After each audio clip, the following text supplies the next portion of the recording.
Mom died when I was 11, and my father passed when I was 14 years old. Uh, we were already poor, moving to the big city, and when Mom died, it was devastating. I was Mom's favorite, okay? And I went to bed one night with Mom, and I woke up the next morning, she had died of an asthma attack. My sister and I, we suffered with asthma our whole lives. And my brother only had asthma once in his life, never had it again. Now, my mom passed away after we moved back. Mom passed away, and my aunt raised us. This is on 15th Street between 1st and 2nd Avenue in Overtown. My sister and brother could not deal with my aunt. My aunt was a strict disciplinarian. She read Ann Landers religiously. Every Sunday she was reading Ann Landers. Ann Landers wrote an etiquette column in the Miami Herald. Your sheets had to be ironed before they were put on the bed.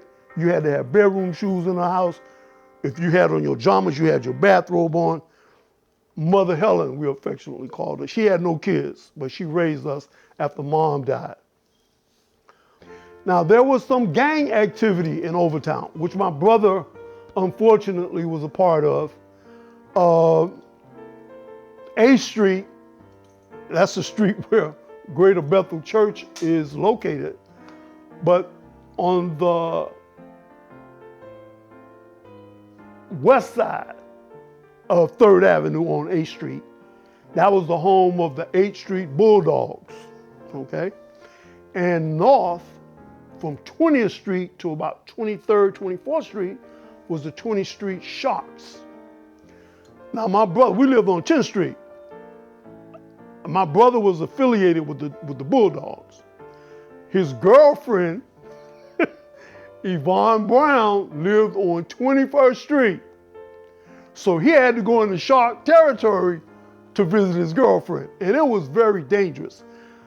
Those gangs were serious back in the day. I mean, you could go up there and get shot, okay? And I remember one night I'm laying, and my room was all the way in the back.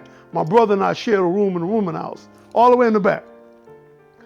And I remember one night it sounded like the house was falling down.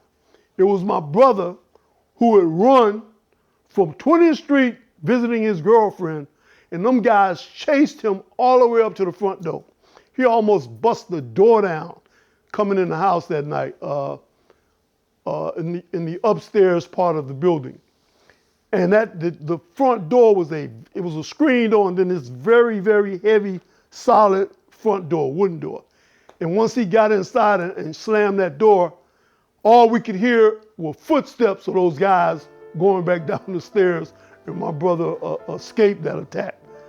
Now, he did get shot. My brother got shot his senior year right in front of Booker T. Washington High School on the lunch break. Yeah, he was at lunch, and some of the guys from 20th Street Sharks, they remembered him, and he got shot in the neck, but he survived that.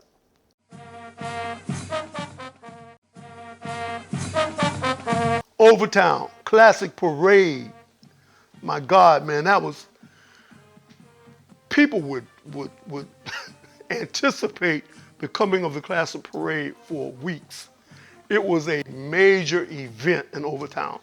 And the FAMU marching rattlers was something to behold coming down 3rd Avenue in Overtown.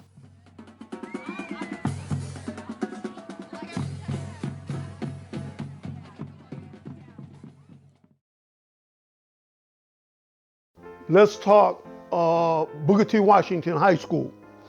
Booker T. Washington at the time was 7th grade, 8th, 9th through 12th grade, okay? So when you graduated from elementary school, you transitioned to, you could call it junior high, but It was a high school, Booker T. Washington Senior High. The football games was a pageantry. I mean, my brother played the bass drum in Booker T. Washington's band, and he was known to cut the fool during halftime with that bass drum. Brought the crowd to their feet, screaming and yelling. I can remember it like it was yesterday. Traz Powell, legendary black football coach from the Grove, from Coconut Grove, all right? He was a member of our church, and Traz coached that senior high school in the Grove. So you talk about a rivalry, man, when Carver or Mays came up to play Booker T. Washington High School in the Miami Stadium, Lord have mercy, that was something to behold. And Howard Blake was another rivalry of Booker T. Washington. I think they were from West Palm Beach, somewhere north. But that was another big football game in Miami. But see, I only attended Booker T in the 7th grade. There were rumors as early as 1957 that the roads were coming. People started relocating to Brownsville and other parts in the county.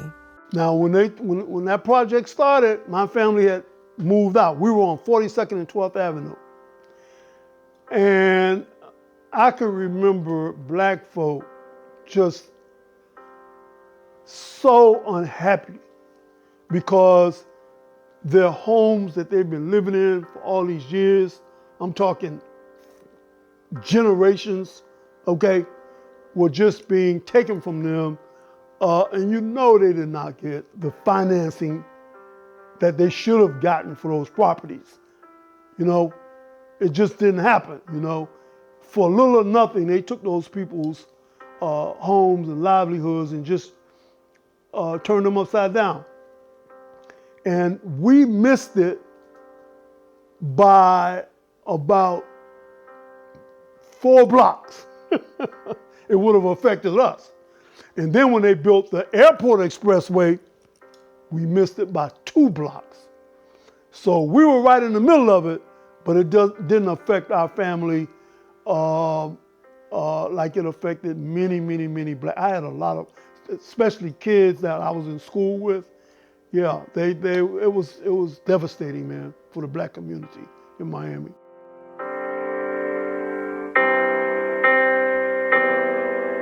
Mother Helen bought a house on 42nd Street, 12th Avenue in Allapattah.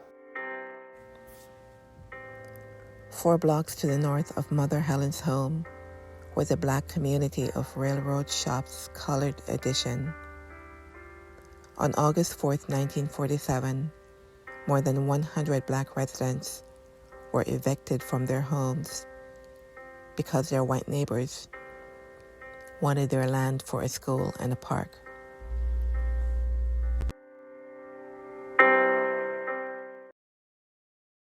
Meanwhile, in 1965, President Lyndon Baines Johnson signed the Civil Rights Act into law.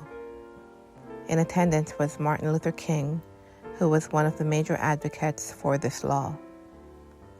Martin Luther King had been coming to Miami as early as the 1950s. In 1958, he was at the Greater Bethel AME Church, the Felders church, where he gave a speech. He was also a frequent guest at the historic Hampton House, where he met with others to strategize for the Civil Rights Movement. The Civil Rights Act changed lives for all black people in numerous and significant ways. But when I think back, I do remember a lot of things changed. You know, I remember all the signs coming down, the black and white signs coming down. I remember places that you could not sit in, you know, like Royal Castles, Jumbos, McCory's. You know, I remember blacks being able to go in and sit at the counter and order their food and sit and eat. Now, as my high school, as it relates to my high school, Miami-Jackson Senior High School, like Miami Edison, Miami High, all the high schools in Miami were predominantly white. And when I say predominantly, I mean all white. all right? And then the first really significant change was when they had that Cuban Revolution, and all of these Hispanic people, were brought here. And Miami received the brunt. And I can remember when the Hispanics had to integrate Miami-Jackson High School. Oh my God. You talk about rioting and physical fistfights. It was really bad. The white folks did not want Hispanics coming into their neighborhood. They did not. It was really brutal. And then a couple of years later, the black folks came. And the white folks had fought so hard, man, against the Hispanics. When the black folk came, I guess they just was tired of fighting it, And a lot of white folks moved out of the area, the blacks started coming in. Yeah. And one of the major things I remember about integration was the beaches. We were able to go to Crandon Park, okay, and ride on the train. Because we didn't have a train at Virginia Key. But over on the White Beach, they had a train, that took you around. And Jumbo's Restaurant is no longer Jumbo's Restaurant. It's now a barbecue joint. But Jumbo's Restaurant, man, was an icon in Miami. I mean, dating back, I guess,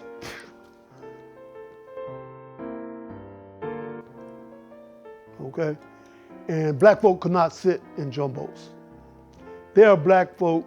Now, Jumbo's went out of business, I would say 2001, 2002, somewhere around there. It might have been the late 90s. But up until that point, there were black people in Miami that would not go to Jumbo's Restaurant because of those early years when blacks were not allowed to sit in that restaurant. The guy, his name is Bobby Flung. He's the son of the original owner. And I think Bobby tried to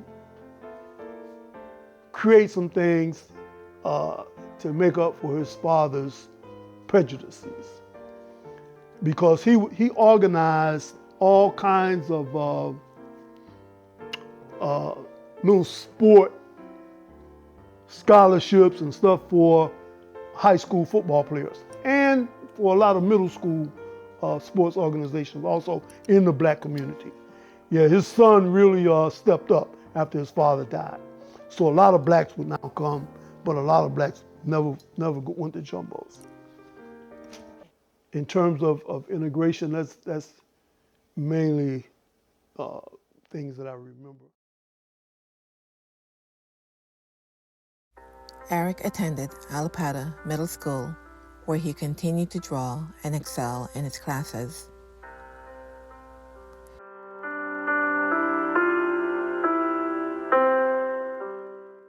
Eric completed 2 years at Alapata Middle School and then went on to Miami-Jackson High School.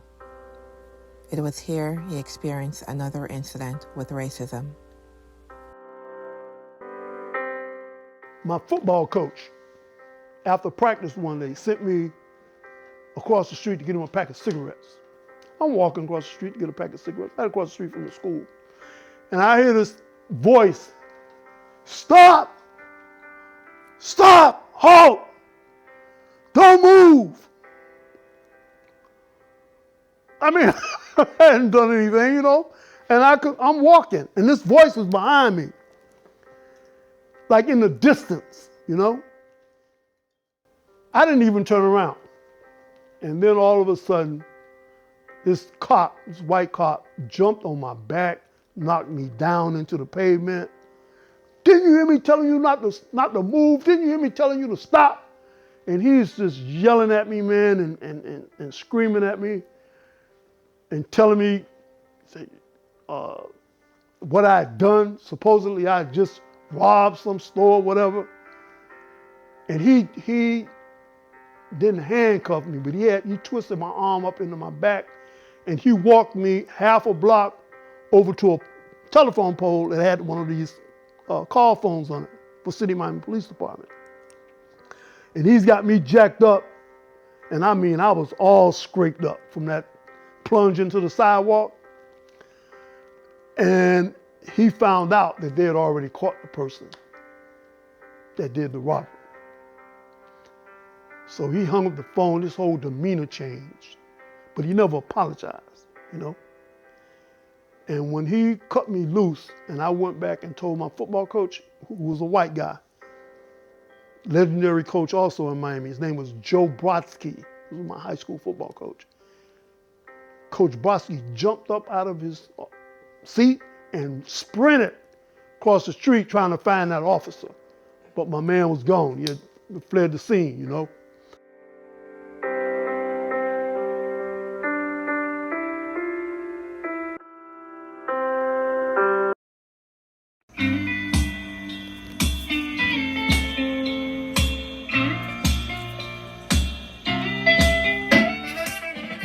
There was the Sir John Night Beat Hotel. My brother, again, played drums, and he used to hang out in the clubs, and a lot of times they would let him sit in with the bands. And one night, Sam and Dave was in one of the clubs down there, and my brother played, he sat in and played on Soul Man for Sam and Dave, man.